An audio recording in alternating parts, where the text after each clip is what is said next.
هكلمكم النهاردة عن روتين يومي. المنتجات دي حلوة جدا فعلا عن تجربة. أول حاجة لوكس.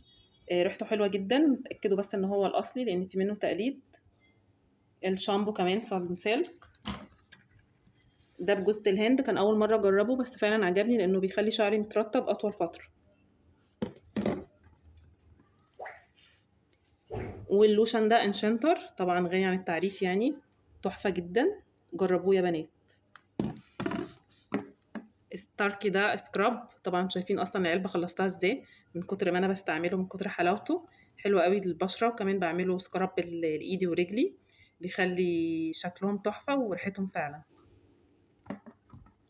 وكعب الغزال ده برضو بحط منه بعد ما اعمل رجلي نقطه كده، حلو جدا. وكمان بحط على خدودي وشفايفي، فعلا حلو عن تجربه.